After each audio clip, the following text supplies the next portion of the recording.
Miyuam.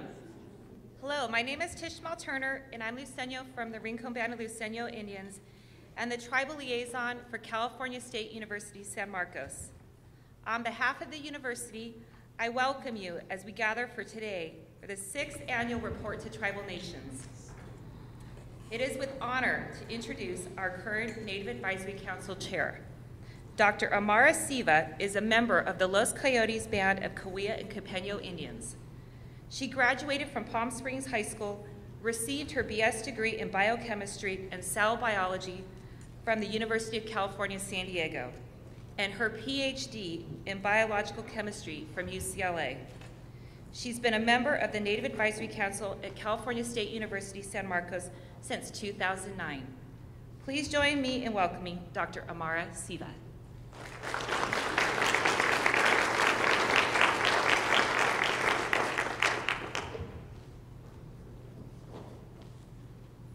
Good morning. I am Amara Siva, Chair of the Native Advisory Council at California State University, San Marcos, and it's my pleasure to welcome you to the 6th Annual Report to Tribal Nations. As some of you may know, NAC, NAC as we call it, is an advisory board dedicated to increasing American Indian student enrollment and raising awareness of American Indian traditions and cultures at CSUSM. NAC advises the president on a range of issues related to the university's engagement and partnerships with tribes, and many of us are here this morning. Will members of the Native Advisory Council and tribal leaders please stand to be recognized?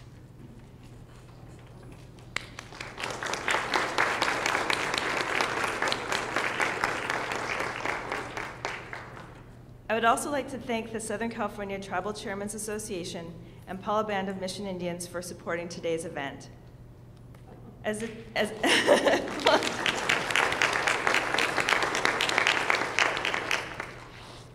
the chair of NAC and a descendant of the Los Coyotes Band of Mission Indians, I have experienced firsthand CSUSM's commitment to the California Indian population. I have watched and helped advise the university as it has developed comprehensive programs and initiatives that attract and transform the lives of American Indian students. More than anything, the university is quickly becoming a focal point for tribal nations, a place that we can come to for cultural events and tribal gatherings, and for getting to know the future leaders in the California Indian population. In my time on campus and through my involvement with the Native Advisory Council, I see how much CSUSM cares about Native students and how committed this university is to their success. The resources, the support, and the encouragement that students receive are truly admirable. I'm proud to be associated with an institution so clearly focused on making sure that American Indian students have the tools they need to lead productive lives. When Dr. Karen Haynes arrived at Cal State San Marcos in 2004, she quickly and loudly declared that the university would raise college graduation rates, would actively seek students from tribal nations, and would become increasingly engaged with tribal communities. And not just a little engaged. She pledged that Cal State San Marcos would not yet be another soft voice at the community table, but rather a forceful voice of meaningful change and transformation in Native communities. Over a decade later, President Haynes continues to prove that our ideas are valued and our students are appreciated. She is an effective and courageous leader who truly believes in the importance of working together to improve educational access for California Indian students. Under her bold leadership, Cal State San Marcos has reached out to tribal nations like never before. CSUSM continues to thrive as a university well-grounded in solid academic programs and well-rounded with student organizations, activities, athletics, and arts and culture. It is one of our region's greatest points of pride, an engaged and transformational university, a university that understands the value of building productive and important community partnerships and that models best practices in moving them forward.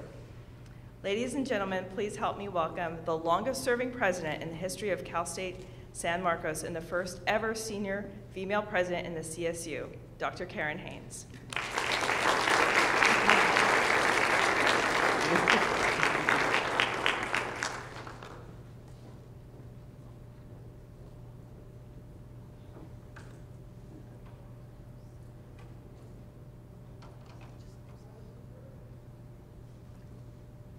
There is much that can be said about the power of imagination, an idea, a dream, a thought. Through imagination and intention, can become reality.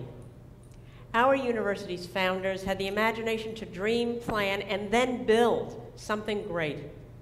When Cal State San Marcos was founded, it became the first public comprehensive university in the United States to be established in 2 decades.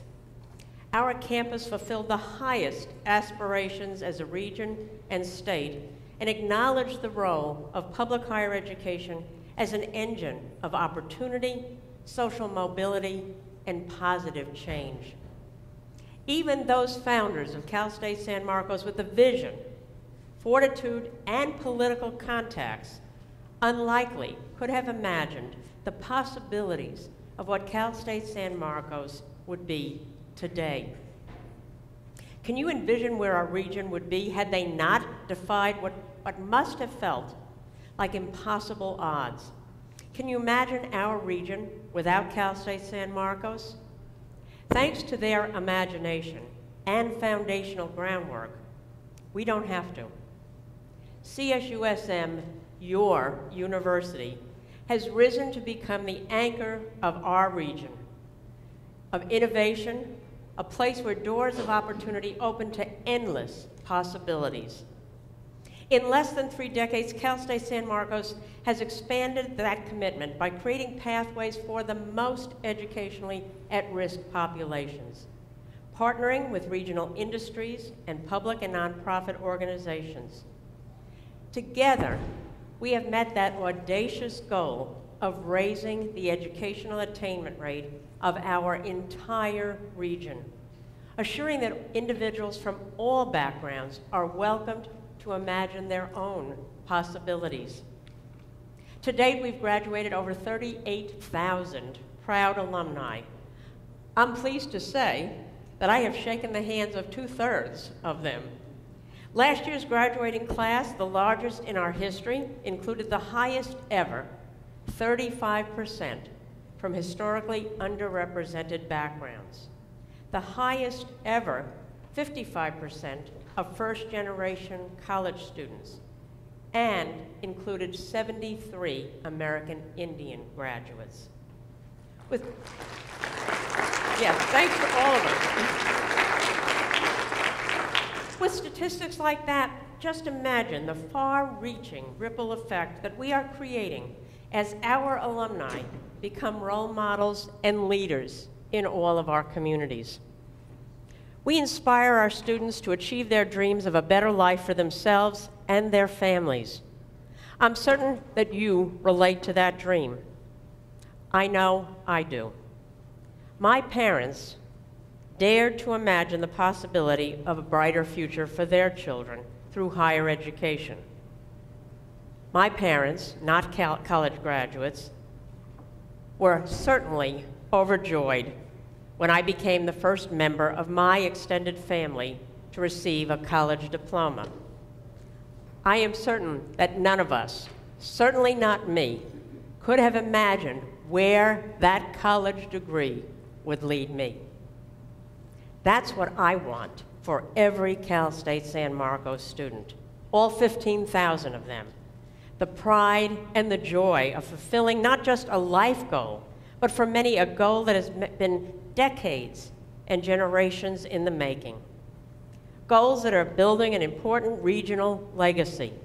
Goals that are only the beginning of imagining the possibilities of one's life trajectory. However, today we operate in an increasingly uncertain and complex time. As you know, American Indians are graduating from high school at much lower rates than other groups, and many also trail in college readiness. According to CSUSM's California Indian Cultural and Sovereignty Center's report, State of American Indian and Alaska Native Education in California, just 25% of American Indian students are ready upon graduation for entry into a 4-year institution. At the same time, we are facing a degree shortfall in California, while state budget allocations in California continue to underfund our campus and the entire California state system, resulting in constrained resources and turning qualified Californians away. Nationally, we've endured a shockingly coarse election cycle and a turbulent presidential transition, as support for public higher education is being questioned now at the federal level. Globally and locally, we have witnessed countless violent acts of hate and terrorism, leaving many of us wondering, is this becoming the new normal? In this time of cynicism and fear, public higher education becomes more important, not only as an engine for economic growth, but as a catalyst for spurring individuals to innovation and optimism, empathy and understanding.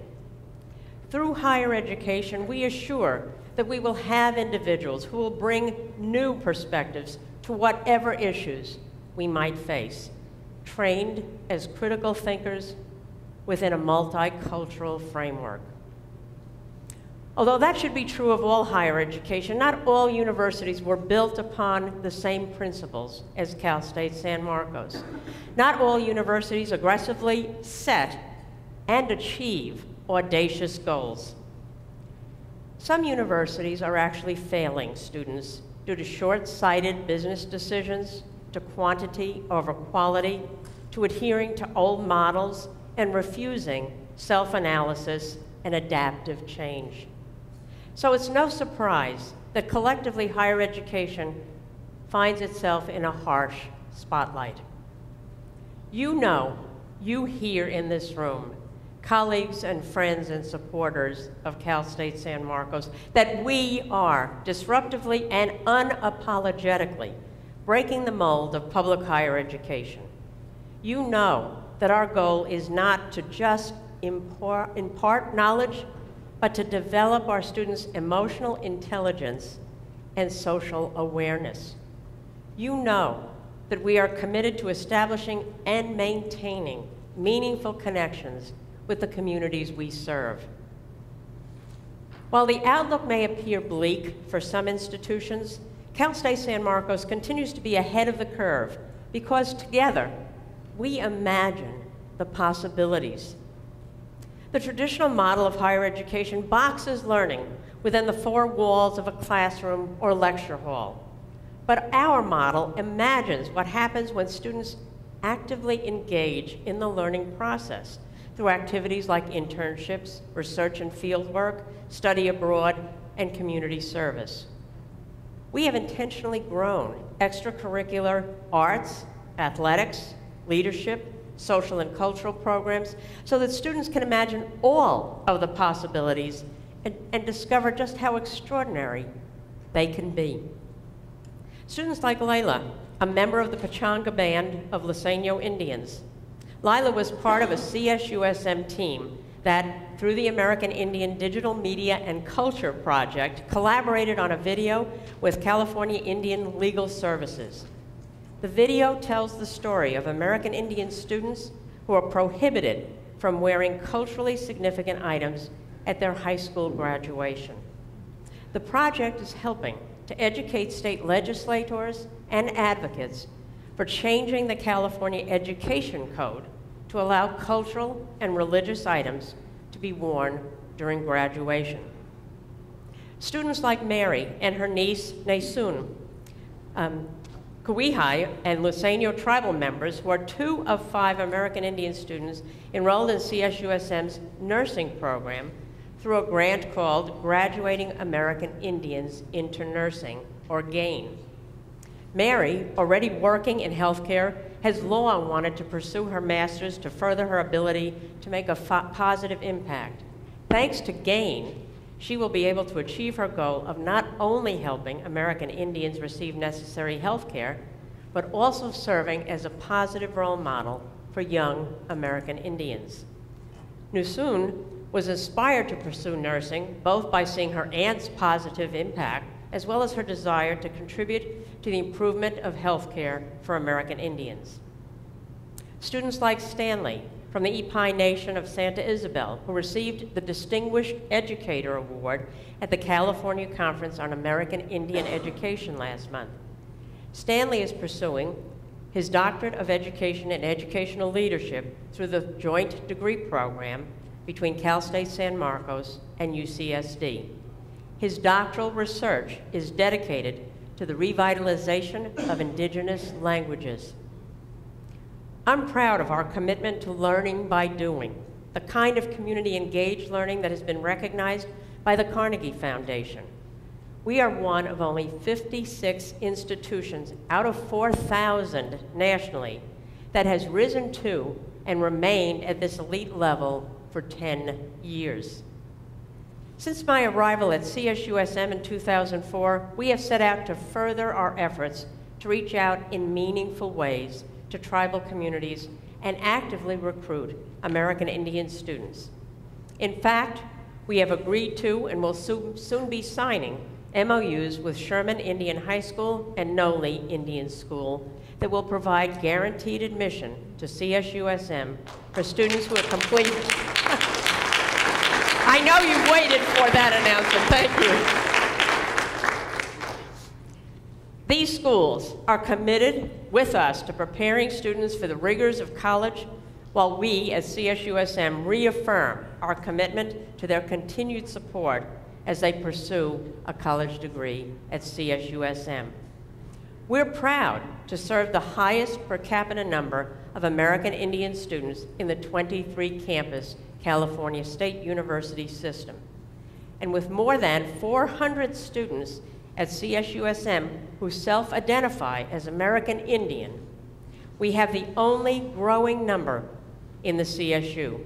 In fact, we have accepted 202 American Indian students for fall 2017.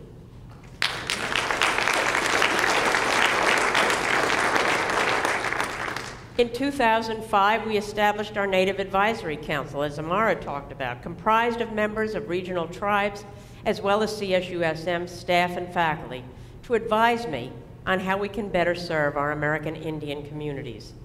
In 2007, we hired Tishmal Turner, a member of the Rincon Band of Luiseño Indians, as not only our first full-time tribal liaison, but the first in the California State University system from a local tribal community. Her work includes building a stronger and more vibrant campus community by connecting university and tribal knowledge in mutually beneficial ways. And the position of tribal liaison at CSUSM, I am sorry to say, is still the only one in the 23-campus system.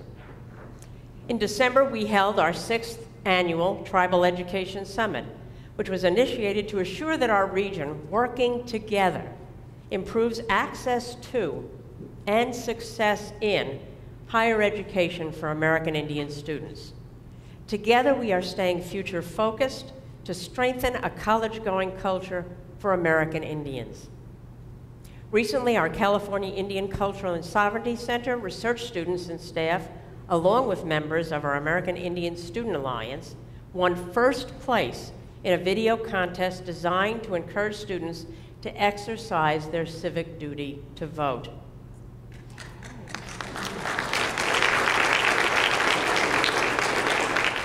We will continue to make progress. Our American Indian Studies major in the final stages of the academic approval process should be approved next month, and we anticipate offering in this fall, providing our university with a critical academic field of study, and I know long awaited by many of you in this room today. Together, we are not only challenging the traditional higher education model, we are challenging students to think differently, not just about their coursework, but about themselves.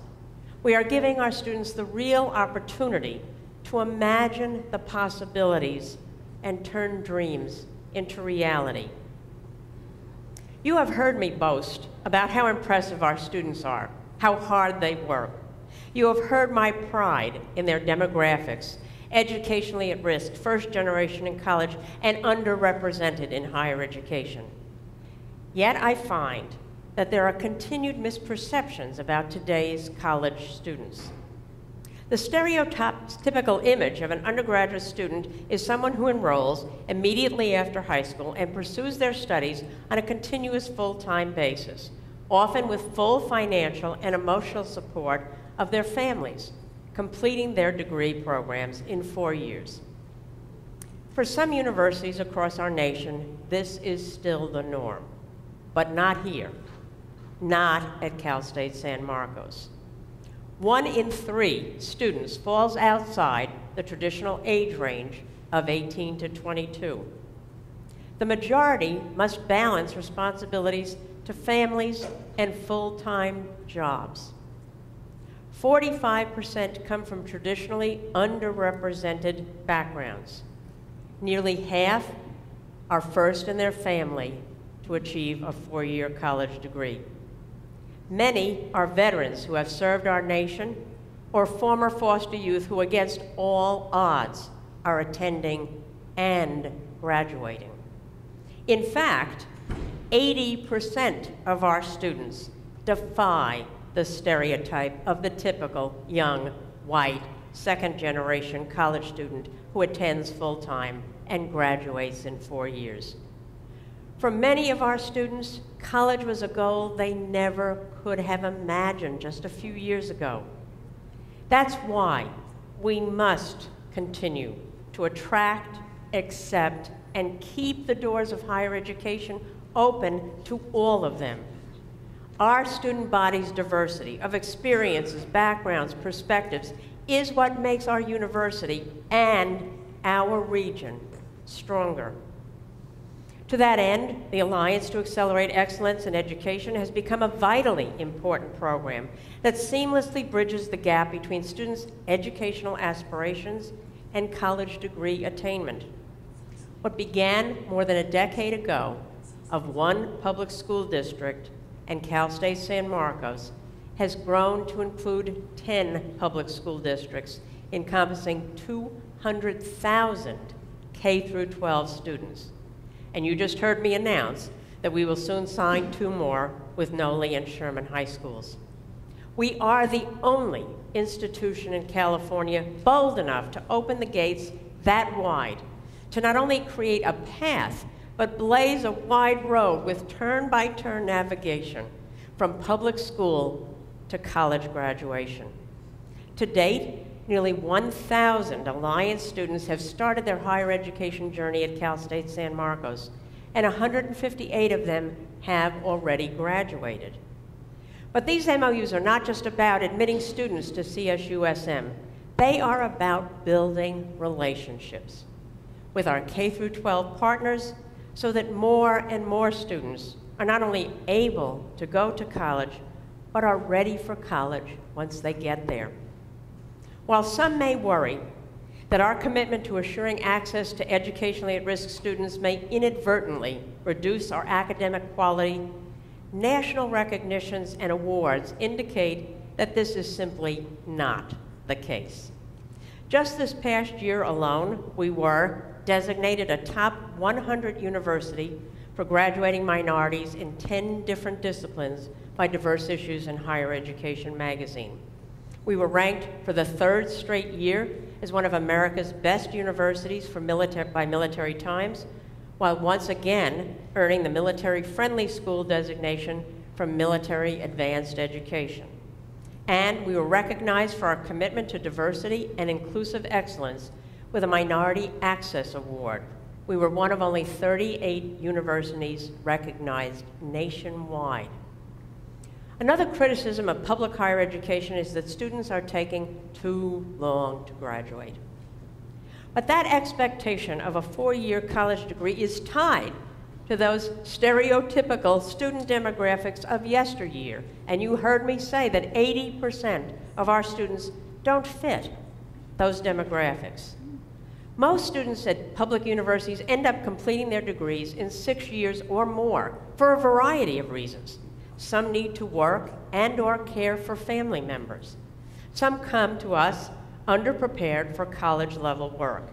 And others are delayed because we don't have sufficient funding for course sections. While we strive to eliminate barriers so that everyone can proceed to graduation at a timely pace, it's also important to us that students aren't pushed through at the expense that allows for self-discovery. It's common, my children did it, for a student to change their major or add a major or minor as they explore new subjects. Some even decide to double major because they understand they will be more competitive in the job market and their careers of the future. College should offer a chance to study abroad, to gain valuable skills from internships, participate in research experiences. It's time to join extracurricular activities, clubs, athletics, the arts, volunteer and service projects to help develop lifelong skills. Doing all that in 4 years is ambitious for anyone, let alone for the large population of non-traditional students who we enroll and support. We cannot, we should not, and we do not expect to meet the needs of first-generation college students with practices developed for second and third-generation full-time students. We also know that skilled graduates are one of the competitive advantages of our region, although the outlook for the future of higher education, as I said earlier, is quite alarming. California, we've heard and read, is facing a workforce demand for 1.1 million more Californians educated with baccalaureate degrees by 2030 from all sectors of higher education. 1.1 million more than all sectors in California are predicted to produce. Can you imagine the possibilities for California if the state actually funded the ability for us to grow and serve that gap and create an even more educated, career-ready, socially responsible alumni group? Those possibilities would mean that California would retain business and industries and its competitive edge. We could grow our economy and reduce and underemployment. We at Cal State San Marcos are trying to lean in and do our part to ensure that our students complete their degrees. Our campus closed the achievement gap between first to second year retention between underrepresented and majority students 3 years ahead of our own goal through purposive, intentional resource allocation and personnel hires. We have reduced the achievement gap in our graduation rate from 10 points to 5 points already. We know how to make this happen. The system knows we know, and the funding from California remains elusive and insufficient. These successes, our collective successes, occur against the odds. Since 2008, our number of low-income undergraduate students more than doubled, and we increased our number of underrepresented minority students, military-affiliated students, and former foster youth. Even with these successes, we imagine the possibilities of doing more and doing it better. We have put in place additional high-impact practices, such as our 7 academic support centers. Our decisions have always and will always be data-informed and resource-smart. We zero in on factors that we know might encourage or might inhibit student success. Our new Cougar Care Network acts as an early alert system, allowing faculty and staff to refer students who may be experiencing challenges inside or outside of the classroom, and providing these students with resources and support. Recently, the nonprofit research organization Educate to Career released its 2017 rates and rankings, which rated colleges for the economic value added for their graduates. This is a measure of how well a university prepares its students for the workforce by looking at job readiness, employability, and earnings. In the latest rankings, Cal State San Marcos placed 11th out of almost 1,200 universities nationwide, and it is the second year in a row that we were ranked that high, placing ahead of Harvard, UC Berkeley, and Stanford. We care about social responsibility, career readiness, and academic intelligence and aptitude. CSUSM alums are now fueling our schools, our healthcare facilities, government agencies, small businesses, and startups, nonprofit organizations, biotechnology, pharmaceutical, and clean tech companies, microbreweries, hospitality, and lifestyle organizations. Every day, Cal State San Marcos graduates are applying their education to make a critical difference in our region. Alumni like Teresa Greger, a descendant of the Ipai Nation of Santa Isabel, who went on to earn her PhD and recently became the first tenure-track hire who is focused exclusively on American Indian Studies at Cal State Long Beach. Dr. Greger remains an active member of the CSUSM community and is former chair of our Native Advisory Council and an alum of Cal State San Marcos.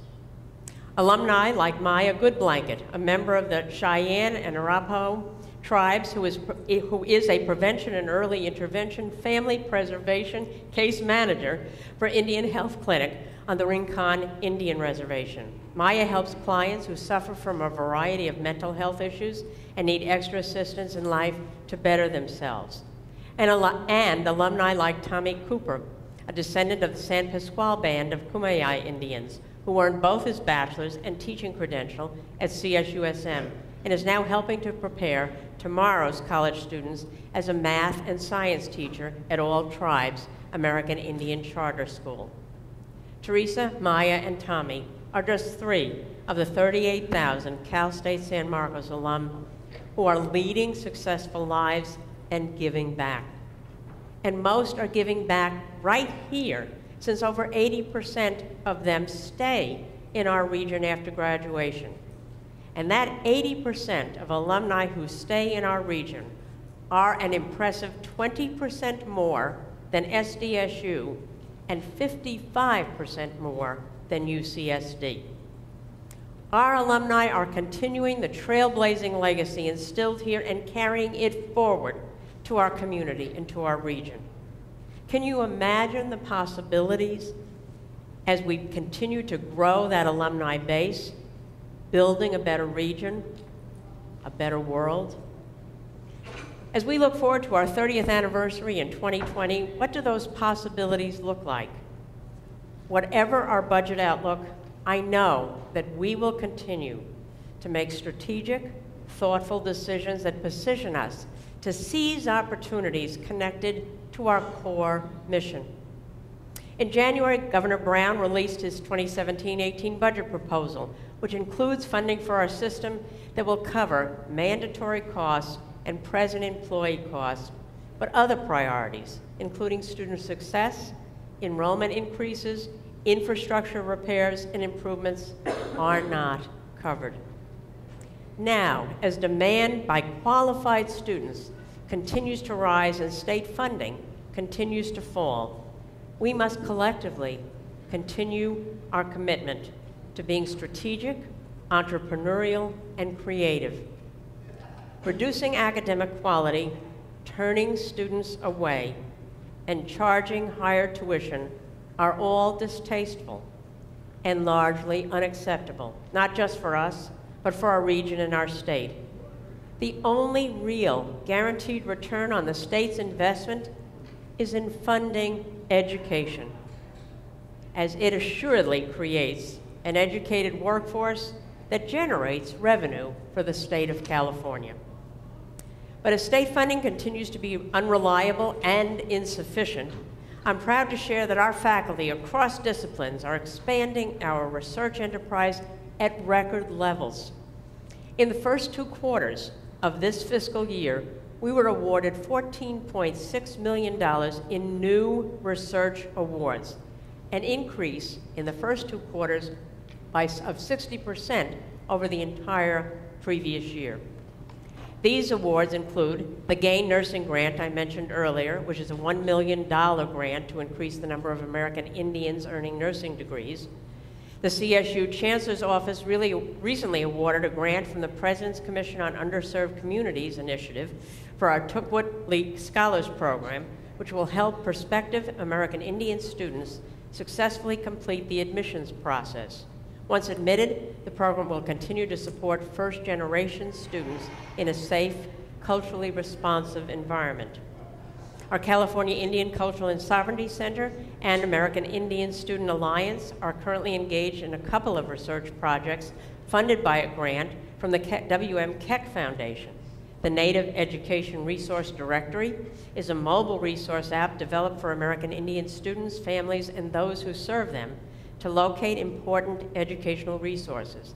And the Women's Indigenous Resource Empowerment Directory mobile app project is a directory of Native women's organizations and resources in California. It's also important to note our largest grant of the year, a $6 million 5-year grant, will seed our first engineering programs. Awarded under the Hispanic Serving Institution's STEM program, this grant will allow us to develop and carry our activities to improve and expand our capacity to serve minorities and low-income students. However, additional support is vital to get these engineering programs not simply launched, but established with sustainable funds. So we continue to reach out to industry partners and philanthropists to secure additional funding. Bringing ideas to life, finding solutions to real-world problems, and applying these ideas through partnerships and collaborations requires resources. That's why solving critical issues is one of the 3 themes for our fundraising campaign, Forward Together, launched in September 2015.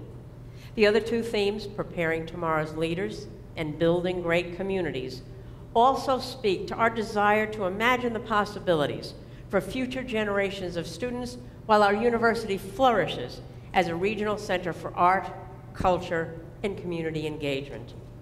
Already, individuals, corporations, and foundations have given 72% of our $50 million goal.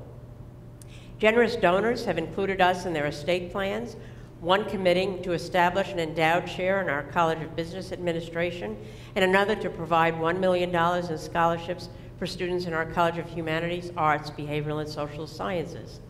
The San Manuel Band of Mission Indians provided an endowment in support of our California Indian Cultural and Sovereignty Center. Attendees at our annual gala contributed in just one evening $200,000 for student scholarships. And in just 24 hours during CSUSM's annual Giving Day, 550 individuals donated over $170,000. The sum of all these gifts, plus the many I haven't mentioned, is truly the difference between accomplishing dreams and merely imagining them. Philanthropy is moving our university and this region forward. Our founders dared to imagine the possibilities, and Cal State San Marcos was birthed. A university that is fulfilling the promise of quality higher education to an extraordinarily diverse, non-traditional, growing student population. Together, let's debunk the myths and stand up for public higher education. Share your personal experiences about CSUSM. Spread the news of our accomplishments and national accolades in your businesses, organizations, communities, while at coffee, in elevators, and on social media. Talk about us and tell anyone who will listen why we must, in this nation and in California, protect public higher education, especially this university that we all love so deeply. I know that the antidotes to the cynicism and fear of our day can be found at CSUSM. Optimism, curiosity, and innovation fueled by education, research, and partnerships. Imagine how we can continue to redefine what higher education can be. Imagine a region fueled by the accelerated pace of our university. There is, I know, a passion that moves us. We are resilient and resourceful. We are creative and courageous. We are trend-setting and trailblazing. Today's big, audacious dreams, with intention and determination, become tomorrow's progress. If we can dream it, we can make it happen. Ahead of us lies anything we choose, constrained only by our collective ability to imagine those possibilities. Thank you.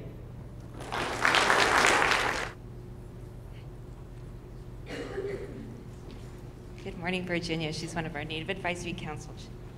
I'm so sorry I'm late. Tribal stuff.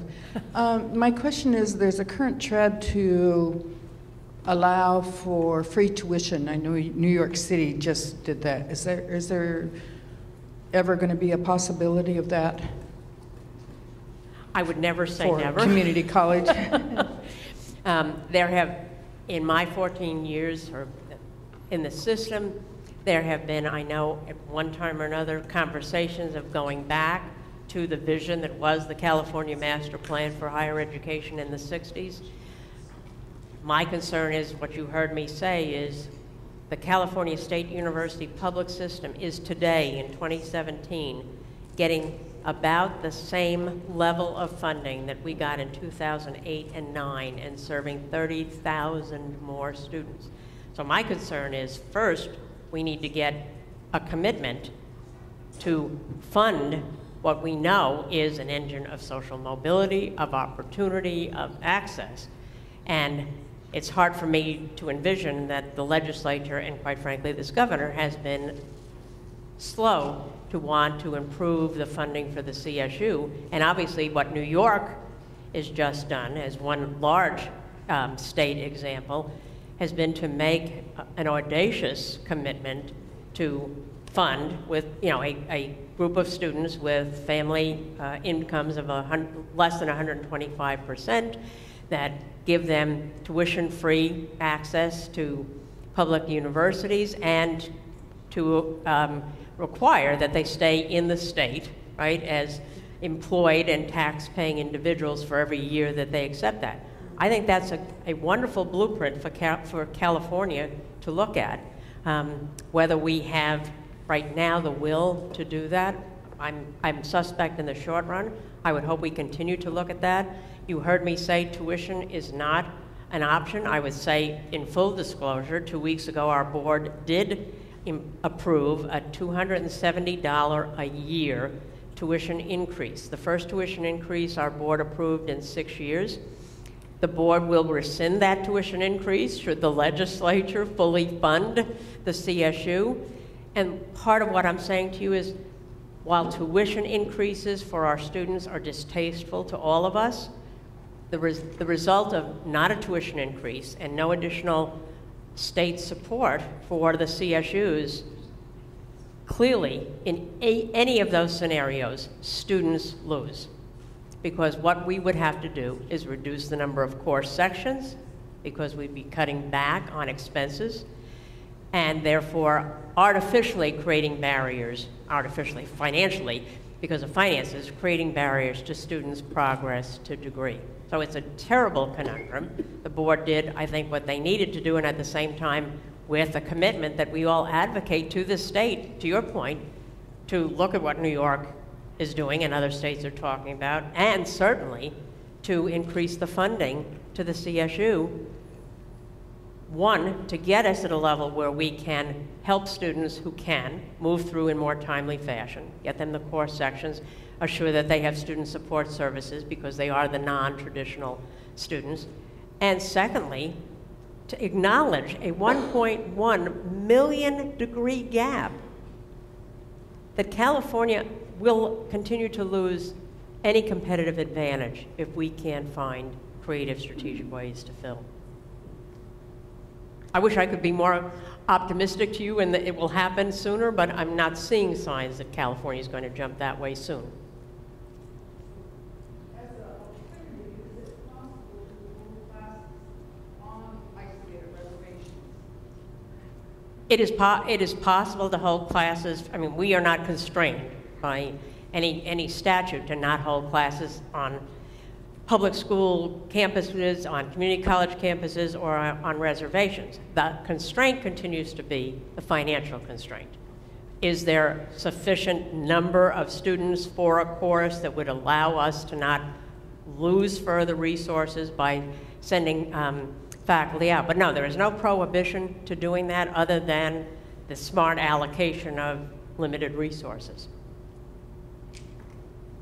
And what I'm saying to you is not necessarily entire degree programs, but selected courses where we could find, like general education courses, where all of our freshmen, sophomore students would have to take them. So yes, no prohibition other than the resource issue.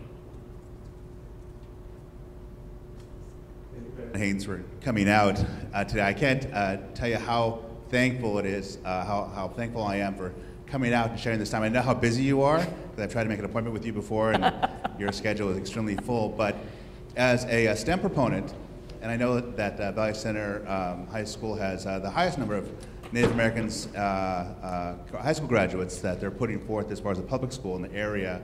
And I worked personally with Olivia Leshek with that program, and talking to the students, making sure that they're aware of the STEM areas and how important they are for contributing to the development of Native American communities across the area. But I was wondering if you could comment a little bit more about the importance of the engineering program at Cal State San Marcos and how important that is to develop that moving forward, because that covers a lot of engineering components as well as just regular straight engineering.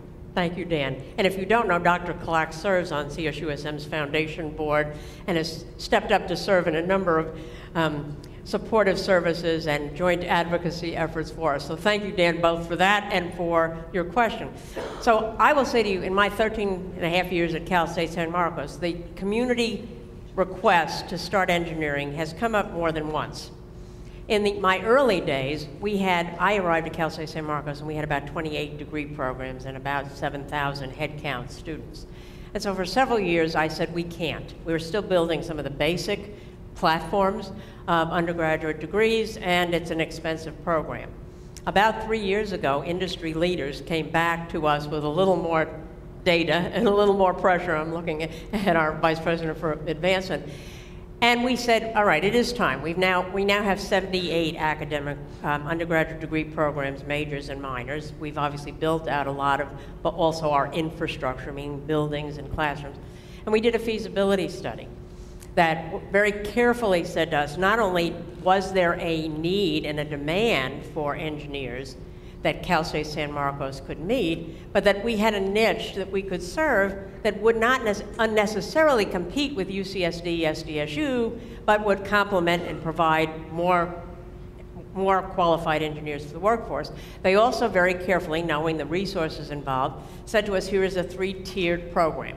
So if you start with software and electrical engineering as the basis, because that already builds on a lot of the faculty expertise we have. We started, if you don't know, Cal State San Marcos had the intelligence to start a physics program as an applied physics program, not a theoretical physics program, back in 1990.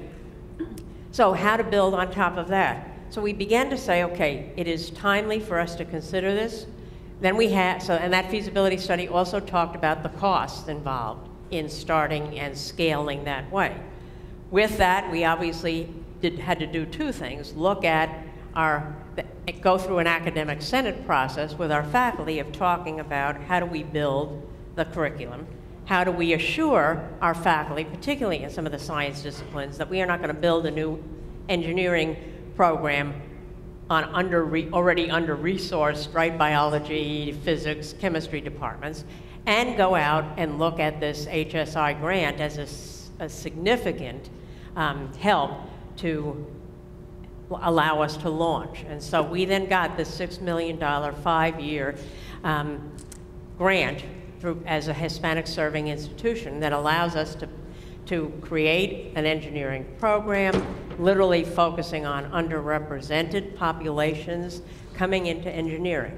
And we said, okay, that is an absolute the bedrock of what we need to be able to say we're not going to disadvantage already existing departments. And we now, through philanthropy, are really trying to go out and look at some of those industry leaders who have been persistent and articulate about the need that their industry has, and say to them, help us, and provide some additional funding so that we truly can continue to build this out, absent additional state funding, right? And have a quality new program, thoughtfully designed and tiered, that we know we will have a lot of students. I mean, Cal State San Marcos has huge demand.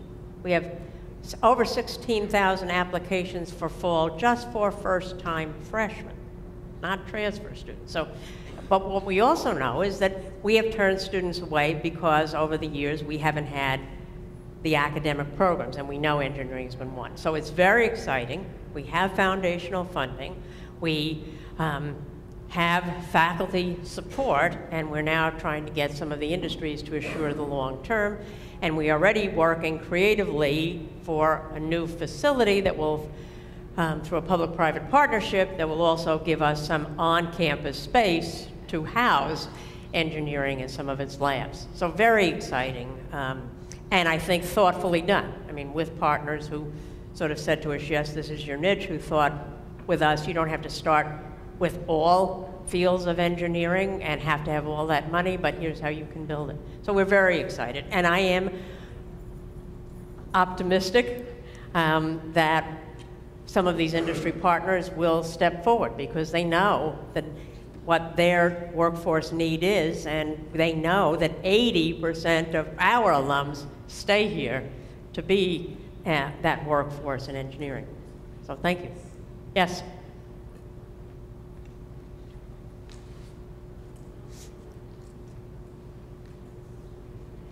President Hayes, my name is Sandy Kwanaptiwa Dixon. I'm from the Hopi Nation, the village of Mount Kopi from Sun Clan, and I teach at Cal Poly Pomona, sister school. I just first wanted to say that I really appreciate what you do for our Native people. And it blows my mind that other institutions have waited so long, are still not at this level. Well, all the CSUs and the UC should be at this level, but we are not. With the largest population, second largest population of Native people here. It blows my mind that we don't do that. I see your vision to increase. Your words are very powerful. Imagine possibilities. It lights my fire. This is my third time coming to one of these. It just burns the fire in me to want to go out and do more work and continue working. And I think our colleagues, and I keep taking notes. How can we improve with our school? So I wanted to thank you for that. I think my question, as I was listening to the stereotypes that are out there, and they are at many of the CSU systems in regards to the expectations of the full supports, the 4 years. How would you address the CSUs that utilize the 4-year promise and the 2-year promise as part of their graduation initiative and student success? I see some of those schools going to work, but still have the same demographics, still the same spaces, still the same, our school is very similar, but there's this push to do that, and that's part of the, I think you know what I mean. I see that as a barrier in some aspects. It doesn't fit, again, because of those that work, those that have families, that type of thing, and yet that pushing them and still also not having amount of courses that are required. And then we also see that, at least at our side, that the summer school has gone to extension, which triples the amount of the tuition during the summer. And yet here's this big push to graduate. And our students, especially our Native students, cannot afford that. First, thank you for your comments. I too wish more of our sister institutions might follow some of the pathways. But I think you raised the difficult question. The legislature and our Board of Trustees have gotten a laser focus. I talked about the national spotlight on public higher education and 4-year graduations. Well, Our legislature and our CSU Board of Trustees have gotten behind that and have really, with concerted effort and higher expectations, expected all CSUs to do better. Now, to do better is a good thing. Now, to try to reduce our own either barriers because we don't have core sections or we don't have the data. I'm sure I saw Dean Formo here.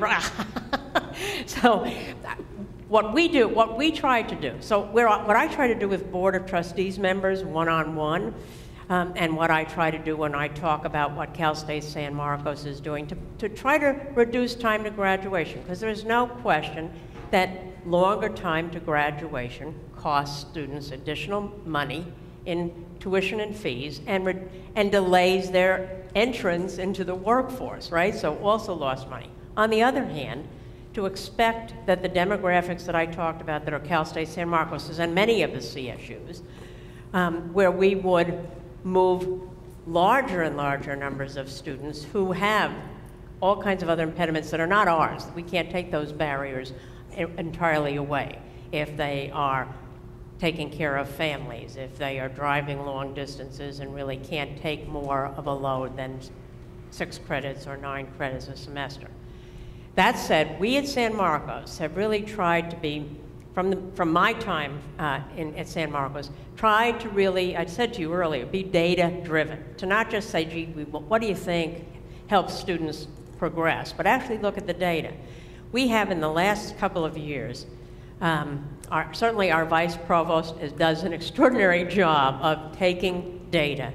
We now have a degree planner, thank you, where students go in and they can put up what the courses are that they want. It will both show them whether they're in progress, and it feeds us the data to not just guess if we put these sections of courses out, will students come? It's predictive analytics to tell us exactly the courses we need. So those things we know are helpful. Dean Formo not now, but oversees the Academic Success Center at Cal State San Marcos that was funded by the Governor's Innovation Grant 2 years ago and opened this fall. Part of those 7 success centers that I talked, so we know we can do more to both inform students, support students, reduce unnecessary internal barriers. For me, the balance is also educating the legislature and our own board that with all of that said and done, we do not, A, want to push students through so that they don't get those extracurricular activities, so that they don't have time to explore a major. Think about a double major or a major and minor, which can be in the workforce incredibly competitive. So it's a fine balance to try to say, yes, of course we can do better and we can learn more using data. And wait, these are not the students of 30 years ago who come to us prepared for college, second-generation college students who can go full-time. To your point about summer school and the cost of summer school, Cal State San Marcos, the same thing. Almost all of our summer classes are through what we call in the CSU extended studies or self-support. Why is that? Because as our funding by the state was so dramatically cut through the recession and never came back, we put the funding we had into the 2 academic semesters, saying, well, now what we can do is we can offer some summer school, but we have no more state dollars to do it. So again, it's a funding issue. What we try to say to students, particularly in summer school, is if you pay a bit more for self-support courses in the summer, and you can gain a whole semester getting out early, that's where the return of investment comes. Now, that presumes students are thinking about that. That presumes there's enough cash flow in their family and their homes to do it. I understand all of that.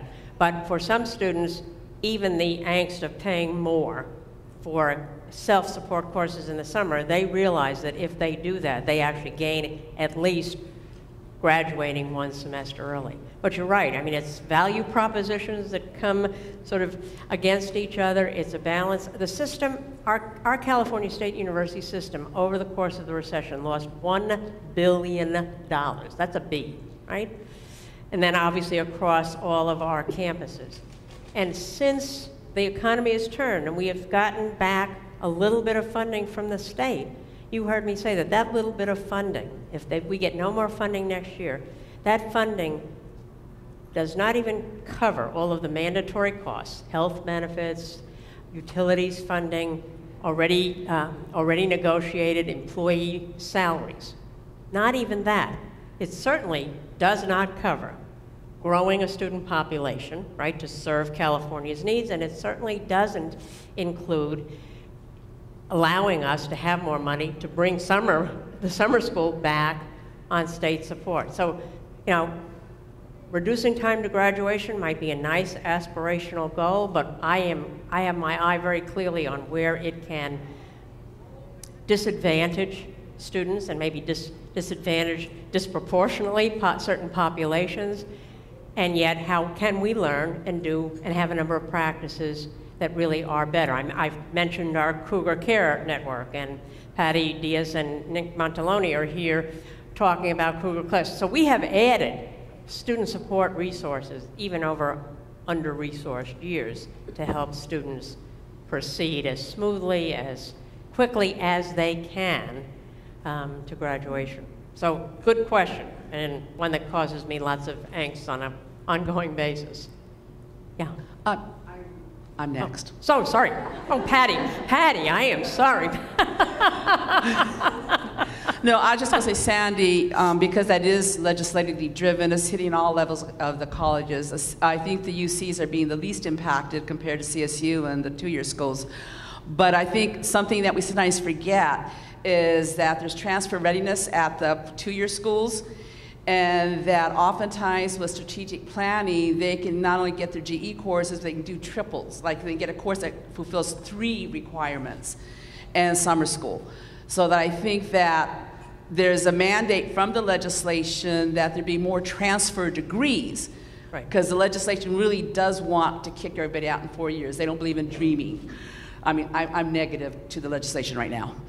But I think that's something that, so if you have students that are in a situation where they are disadvantaged, and then that is an alternative route, but to get into a transfer program, because that makes them ideally prepared to go to the 4-year school, and that there's agreements between the 4-year schools with the transfer readiness programs that give them greater success, and they serve as better role models. So that any young person who's ready for 4-year school should be highly encouraged. And the 4-year schools are working harder to get all the resources in place. But if they really want to dream, you know, it's better to kind of like, I don't want to say waste their time, but waste their resources. Was this kind of negative way to put it? They're at the 2-year school, meaning that they're not throwing away thousands of dollars, but hundreds of dollars, and they can get their act together, go to summer school a lot cheaper, and then move to a transfer. So I think it's important to distinguish between the kid who has the resources and the goal, not that they can't change their mind, to head to the 4-year school, but if they're really waffling, to take that time out because the dollars are limited, and the legislation, unless it really does a radical turnaround, is not going to give in lately. The best way to get the change is to get the students to rebel. They will make the change, not the teachers, not the administrators. But all the schools are really trying hard to get the students to wrap it around their heads what their grandparents and their parents did in school, which was to dream and explore, is really being limited, which is tragic. But that, you know, we can find ways to help them.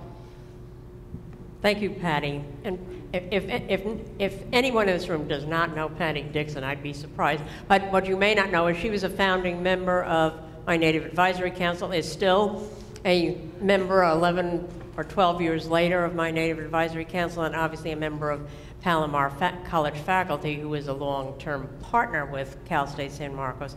And I'm glad you brought up the ADTs, because we have obviously a lot of associate degree transfer pathways in place with both Palomar and Miracosta, our major, obviously in North County, our major partners. Everything that Patty said, I think, is we work to increase those pathways. The North County Higher Education Association, NACHIA, our whole fall meeting was on how we can better create connections between those ADTs so that we can have those enhanced pathways. So I think we are at San Marcos, and we do need to continue to create those pathways. For us at San Marcos, the problem is good news is increasing demand by students, first-time freshmen and transfer students, within region and south of the 56 to get to Cal State San Marcos, and no increased funding for enrollment growth. We are going to take 1,000 students, likely up to, not to exceed, 1,000 more students in the fall, 200 transfer students from south of the 56 and 800 first-time freshmen from out of region, because we had said we were only taking in-region students, because one, we know nobody else is serving them. To the south and to our north, those CSUs are all fully impacted. And whether it's transfer students or first-time freshmen, many of them are geographically place-bound, are those underrepresented, educationally at-risk students with nowhere to go if we don't open those doors. So we are in sometimes a lot of, back to your questions, a lot of difficult conversations between what we believe we need to do for those students and what we're funded sufficiently to do, because you don't want to provide access to students to not quality academic instruction and quality student support services, because otherwise it's access to nothing. So it is another one. But Patty, you're right. I think to continue to work on, increase, nurture the ADTs and our partnerships with community college is certainly another important pathway and another important set of relationships. Thank you. Yeah.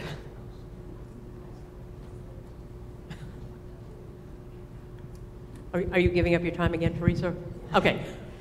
First of all, I'd like to thank you, Dr. Haynes, for setting a foundation and a system for our First Nations people. My name is Pamela James, and I'm Chickasaw, Santee Sioux, Menominee, and I'm a community college student. I was a community college student at CSU, Fullerton, and San Bernardino grad. I'm currently employed at Victor Valley Community College. I have been for 20 years as a community college counselor and articulation officer, so I'm very familiar with the ADTs. But one of the things I wanted to ask is, now that you have this tribal liaison and all of the works that you've done to get those appointments, what are you doing to inform the other 22 campuses about this whole project here? The second thing is, in the community college system, we were given billions with a B called equity dollars. And these equity dollars are to promote equity either through curriculum, student activities, etc. But majority of the community colleges, the 113 community colleges, are using the funding towards African American males. It's supposed to show disproportionate numbers into the community. And I'm pretty sure, I have a really good positive feeling that there's not a Native American voice within the 113 community colleges. So I have been very much trying to advocate for my people in our system. So I have a dear friend, she's the president of San Bernardino Valley College, and she agreed to hold a summit at their college to provide awareness for campuses such as yours, that there's a voice, there's that liaison there, there's that transfer pathways. So I would very much like to contact your people when we finalize the summit date. Hopefully it's going to be in November on a Friday. But what have you found and come up against when you're trying to voice your program with the other? I know you have to highlight your programs when you go to your presidential meetings. How has that been received? Well, that's a good question. So twice over probably the last 6 or 7 years, I've been specifically invited to talk to my presidential colleagues about what I have been doing, what we have been successful in terms of best practices in either outreach to American Indian communities, obviously in terms of recruiting and retaining and graduating successfully American Indian students, to actually being able to recruit and retain a few more American Indian faculty as a priority. And obviously, that's what I can do. I mean, I can't tell them what to do, I can tell them what our practices are. But several years ago, and I'm now going to look maybe to Tishmal or somebody else, the system has a number of system-wide committees and commissions, and there is a system-wide tribal, Tishmal, what is it called? Where are you? It's the CSU Native American Initiative, and it's to increase the number of American Indians in the CSU system. And there are, we have representatives here. Raise your hand. I know Jolie also, but it's out of, I'm like, where's Maricela? It's out of External Relations right. and in the Chancellor's office, and there are 13 out of the 23 institutions are represented. And both Tishmal and Jolie Proudfit from our campus are Yes. represented on that task force. So I also see that task force, more than just me talking to colleague presidents, that task force can and will, you know, both share more best practices and hopefully create more information distribution. And Scholars program that we just held last Saturday was funded out of that initiative, and it's we accepted 202 American Indian students for the fall, and so it's to encourage them to come to Cal State San Marcos, but also provide supportive services for them to have a smooth transition into Cal State San Marcos. I think you're up next, Teresa. Somebody get Teresa. Well, I think are we still videotaping any of this, Jacob? Thank you. Okay, that's why we also want the mic. Haynes. Thank you. So I know that STEM research and grant funding is sort of where the money is for developing a lot of programs, and then particularly to recruit underrepresented and minority students and women into those fields. But I'm curious, because of the data that we've found, and when I worked with Jolie for the State of American Indian Alaska Native Education, in particular about this broken pipeline from getting our Native students from high school to get them even into a JC, which does have the highest number of Native students in the state, and then have them transfer or come in as first-time freshmen. Sort of, you know, one statistic I just read, and it actually pertains to African American communities, is that if there's one teacher in that student's experience that is of their own race or ethnic group, they're like 30% more likely to go to college and 30% less likely to drop out. So I'm imagining, because our groups tend to be very similar in our representation, that would be true for Native students as well. We haven't looked at that, but you know, it would be an interesting area to research. So are there any initiatives going on to sort of target Native students or, you know, teachers to prepare them to go back and teach in the region's K through 12 school system, so that we can sort of maybe start to fix this pipeline by preparing our future educators to be more culturally responsive, be culturally sensitive, and really build in that pipeline from, you know, the K through 12 system, you know. An excellent question, and I'm giving pause to see if I can either ask or hand off the answer. But also to say, if all of you don't know Dr. Teresa Greger, she is an alum of Cal State San Marcos, was the person I referred to in the speech, who is now the first Native American faculty at CSU Long Beach in about 40 years, correct? And a member of the Native Advisory Council. So I would suspect your extrapolated data is pretty close to correct, that it is, you know, that having that at least one person that looks like you, has a similar experience, does increase. We know that in other areas, right? Does increase retention and graduation success. What, are we doing that intentionally back into K-12? Can I hand this off to you, Patricia? Thank you. I would like to answer that Thank question you. a little Sorry. bit. That the College of Education, Health, and Human Services at Cal State San Marcos, our dean has offered, and Rodney is in that college, but our dean has offered many outreach programs, having lunch with the dean, encouraging students also from even Palomar College to come over to pursue education.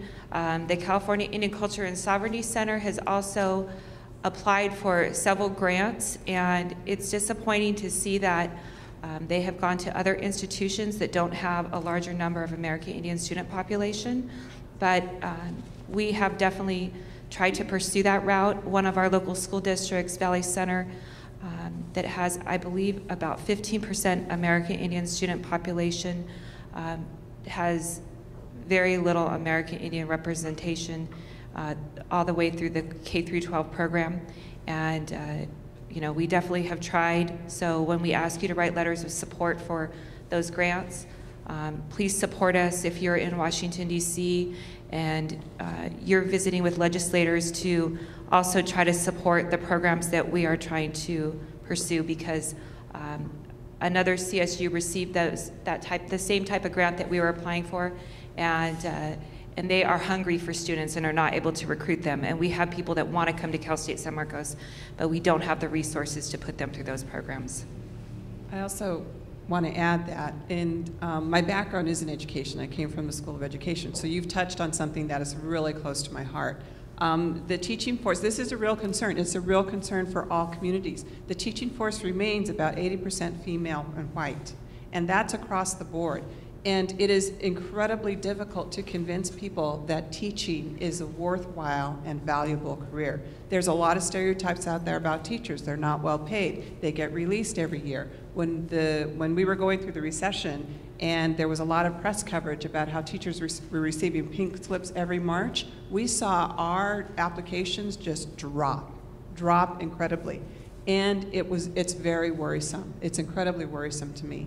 And it's a constant puzzle. I've talked to President Haynes about this, is we know our student demographics, we know how diverse we are, and we don't see that coming in to teacher credentialing programs on our own campus. So that tells me there is a real disconnect in terms of what undergraduates believe to be true about the rewards of going into public school teaching.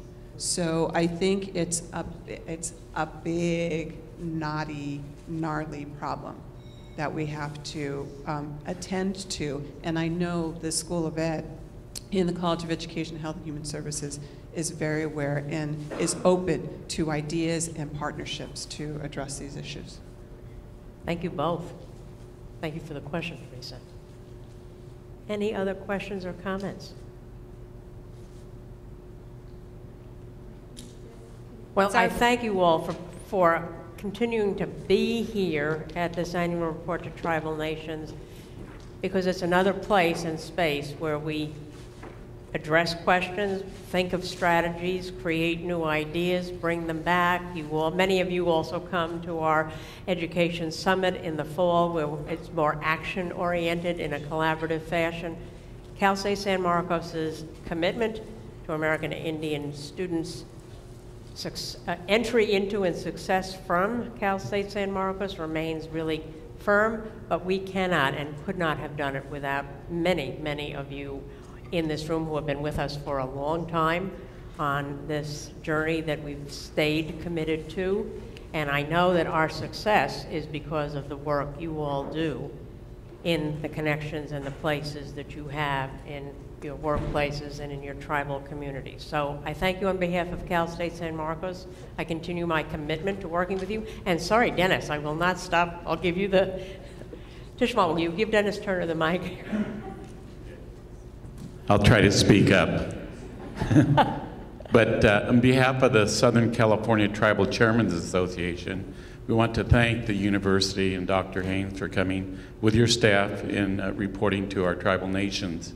You know, we have a very complex area geographically in Southern California where it doesn't exist any other place on this planet. So it means a lot to our leaders, and I know Chairman Smith is here, and certainly that our board thanks you very much, and your university and all of your staff and all the other people that come together to get our students educated and come back to our communities and support our very complex communities, from the cultural end to the economic end and all those pieces in between that make our Indian families strong. So thank you. Thank you.